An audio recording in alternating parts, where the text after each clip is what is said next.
नमस्कार, स्वागत है आप सभी का एबीपी न्यूज में और मैं हूं आपके साथ जुबैर चौधरी। वक्त तो चला देश लाइव का, जहां सबसे पहले बात करेंगे नेपाल पीएम और भारतीय पीएम की मुलाकात की।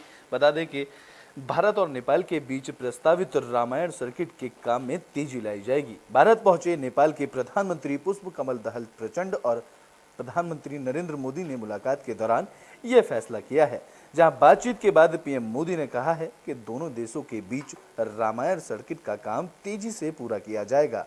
इस दौरान प्रधानमंत्री नरेंद्र मोदी ने कहा कि मैंने और पीएम प्रचंड ने नेपाल भारत की पार्टनरशिप को हिट से सुपर हिट बनाने के लिए कई महत्वपूर्ण फैसले लिए हैं। इसके अलावा दोनों नेताओं ने भारत नेपाल के बीच नेबरहुड फर्स्ट पॉलिसी पर भी चर्चा की और इस दौरान हाइड्रो पावर डेवलपमेंट, एग्रीकल्चर और कनेक्टिविटी जैसे मुद्दों पर चर्चा की गई। बता दें कि प्रेस कॉन्फ्रेंस में नेपाल के पीएम प्रचंड ने कहा है कि पीएम मोदी से सीमा विवाद को लेकर भी चर्चा हुई है, जहां मैं उनसे अपील करता हूं कि इस मामले में द्विपक्षीय बातचीत के जरिए ये मामला सुलझाया जाए। वहीं पीएम प्रचंड ने प्रधानमंत्री मोदी को नेपाल आने का न्योता भी दिया है, जहां दोनों नेताओं के बीच हैदराबाद हाउस में बैठक हुई थी। इस दौरान ये सभी अहम चर्चा हुई है।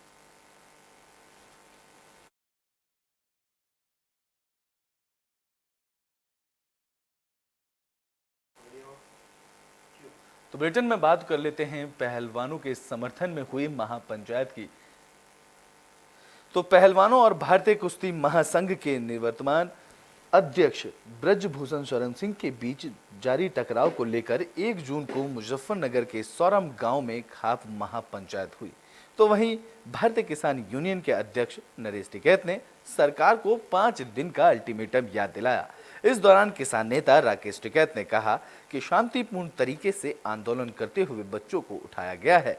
ये फैसला यहाँ सुरक्षित है, लेकिन खाप प्रतिनिधि राष्ट्रपति से मिलेंगे। तो वहीं राकेश टिकैत ने कहा है, आरोप लगाए जा रहे हैं कि ये बच्चे झूठ बोल रहे हैं, जहां सरकार की चाल है कि यूपी में हिंदू मुस्लिम किया जाए, बिहार में लालू का परिवार तोड़ा जाए, हरियाणा में चौटाला परिवार को तोड़ दिया जाए और गुजरात में भी हिंदू मुस्लिम किया जाए। और इस दौरान उन्होंने पहलवानों को लेकर बयान दिया, जहां उन्होंने कहा कि पहलवान किसी जाति के नहीं हैं, इनकी जाति तिरंगा है। हम भी विदेश में अपनी पार्टी का नहीं, देश का झंडा लेकर जाते हैं। अगर न्याय नहीं मिलता है तो पूरे देश में ये लड़ाई लड़ी जाएगी। जहां सोरम गांव में हुई इस महापंचायत में ये फैसला लिया गया है कि कुरुक्षेत्र में एक और महापंचायत बुलाई जाएगी। इसके साथ ही गुरुवार को हुई महापंचायत के लिए गए निर्णय को सुरक्षित रखने का प्रस्ताव दिया गया, जहां खाप प्रमुखों का अनुरोध है कि कुरुक्षेत्र की महापंचायत के बाद अंतिम निर्णय की घोषणा की जाए। इस दौरान किसानों ने कहा है कि एक खाप चौधरी समिति बनाई जाएगी और हम तय करेंगे कि किससे मिलना है और किसके साथ मीटिंग करनी है। उन्होंने कहा कि गुरुवार को इस बैठक के निर्णय की घोषणा कुरुक्षेत्र में होने वाली महापंचायत से ही की जाएगी।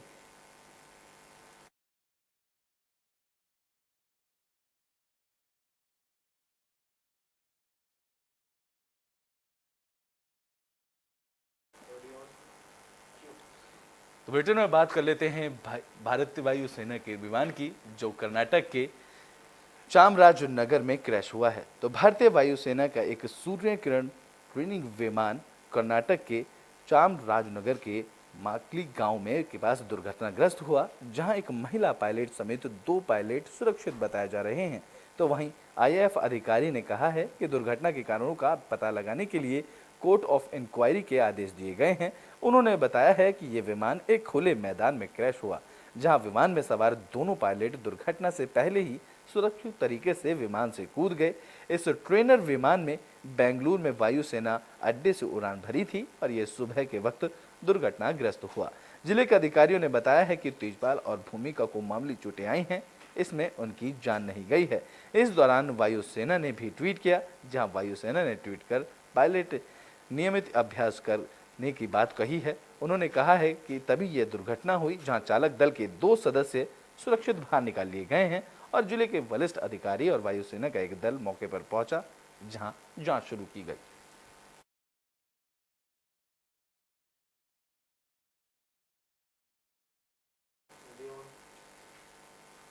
तो ब्रिटेन में बात कर लेते हैं जम्मू कश्मीर की, जहां एक आतंकवादी को जवानों ने गिरफ्तार किया है। तो जम्मू कश्मीर पुलिस ने नाका चेकिंग के दौरान लश्कर-ए-तैयबा के 2 आतंकवादियों के सहयोगियों को हथियार और गोला बारूद के साथ गिरफ्तार किया है, जहां दोनों को गुरुवार सुबह किर्री बारामूला के वारपोरा इलाके से गिरफ्तार किया गया। इस दौरान एसएसपी बारामूला ने कहा है कि सुरक्षा बलों की तरफ से नाका चेकिंग के दौरान 2 युवकों को संदिग्ध रूप से घूमते देखा गया और जब उन्होंने भागने की कोशिश की तो उन्हें गिरफ्तार कर लिया गया। इस दौरान एसएसपी ने बताया कि उनकी तलाशी लेने पर टीम ने उनके कब्जे से हथियार और गोला बारूद बरामद किया है, जिसमें 2 पिस्टल मैगजीन और 15 जिंदा राउंड शामिल हैं। बता दें कि पकड़े गए दोनों की पहचान सुहेल गुलजार और वसीम अहमद के रूप में हुई है, जहां पुलिस ने कहा है कि ये दोनों आतंकवादी संगठन लश्कर-ए-तैयबा के सहयोगी हैं। दोनों को पूछताछ के लिए हिरासत में ले लिया गया है और दोनों की दी गई जानकारी के आधार पर और भी गिरफ्तारी होने की संभावना जताई जा रही है।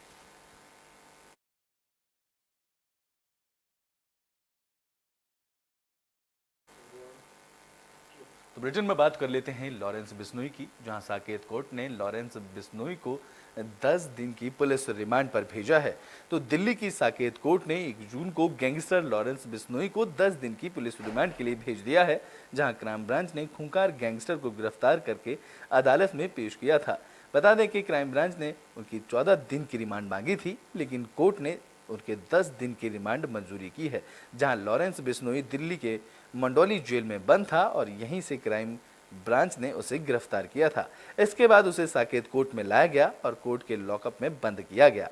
क्राइम ब्रांच ने उगाही के एक मामले में लॉरेंस बिश्नोई की रिमांड की मांग की, जहां इससे पहले बुधवार को लॉरेंस की 4 दिनों की पुलिस हिरासत होने के बाद उसे पटियाला हाउस कोर्ट में पेश किया गया था। बता दें कि इससे पहले कोर्ट ने उसे 14 दिन की न्यायिक हिरासत में भेजने का आदेश दिया था, जिसके बाद लॉरेंस बिश्नोई को दिल्ली के मंडौली जेल की हाई सिक्योरिटी सेल में शिफ्ट कर दिया गया था, जहां लॉरेंस बिश्नोई को बीती 24 मई को आर्म्स एक्ट मामले में दिल्ली पुलिस ने गिरफ्तार किया था, जहां लॉरेंस बिश्नोई के पास से भारी मात्रा में हथियार और गोलियां बरामद की गई थी। बता दें कि 25 मई को उसे मंडौली जेल भेजा गया था, जिसके बाद पुलिस ने पटियाला हाउस कोर्ट में रिमांड को लेकर अर्जी दाखिल की, जिसे 27 मई को मंजूर करते हुए कोर्ट ने बिश्नोई को 4 दिनों की पुलिस हिरासत में भेज दिया था और अब पुलिस हिरासत के बाद कोर्ट ने लॉरेंस बिश्नोई को 10 दिनों की पुलिस रिमांड पर भेज दिया है।